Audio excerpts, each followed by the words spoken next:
100ல 1 பங்கு தான் எங்களுக்கு வக்ஃப் செய்யப்பட்டிருக்கிறது. 99 பங்கு வக்ஃப் செய்யல. ஆனாலும் ஒரு நம்பருக்குள்ள வர்றதுனால என்ன செய்றாங்கன்னு கேட்டா, இந்த மாரி பாதிக்கப்பட்ட நெறைய பேர் இருக்கிறாங்க. இதுக்கு என்ன செய்வாங்கன்னா, வக்ஃப் போர்ட அணுகுனீங்கன்னு சொன்னா, அவங்க என்ஓசி குடுத்துருவாங்க. இது வந்து நீங்க இந்த இவ்வளோ தான் எங்களுக்கு உள்ளது. 99 எங்களுக்கு உள்ளது இல்ல. அப்படின்னு சொல்லி, நீங்கள் இதை பதிவு செஞ்சு குடுக்கலாம்னு சொல்லி, இன்னைக்கு வரைக்கும் வக்ஃப் போர்ட்ல அத வாங்கிற முடியும். அதான் பட்டா அந்த செப்பு பட்டயம்லாம் இருந்துச்சுன்னா, இவங்களுக்கு தர அதிகாரம் கிடையாது. இந்த சர்வே நம்பர் பிரச்சனை வருது என்று சொன்னால், ஆமா இல்லங்க எங்களுக்கு எல்லாமே எங்களுக்கு சொந்தம் கிடையாது. அதே சர்வே நம்பர போட்டிருக்கிறான். சர்வே நம்பர்ல மாடுலாம் போட்டிருப்பான். சர்வே நம்பர்ல இங்க வடக்கு எவ்வளவு, தெற்கு 4 மால்னு சொல்றாங்கல்ல.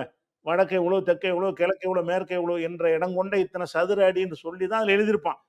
அது மட்டும் தான் அவங்களுக்கு சொந்தம். ஆனா சர்வே நம்பர் 500 போட்டு விட்டுருவான். இதுக்கு 500 தான் சர்வே நம்பரு, அதுக்கு 500 தான் சர்வே நம்பர். பள்ளிவாசலுக்கு எழுதி குடுத்த சொத்துக்கும் அதே 500 சர்வே நம்பர்ன்னு இருக்கும். பள்ளிவாசல் எழுதப்படாம பொது சொத்தா இருக்கும்ல, அதுக்கு 500 500ங்கிற நம்பர் தான் இருக்கும். அப்ப இந்த வக்ஃப் போர்டு என்ன செய்வாங்கன்னு கேட்டா, இது தப்பு இது. ஆனா வக்ஃப் போர்டு மேல தப்பு இல்ல, இந்த சட்டம் இயற்றுனவங்க மேல தப்பு.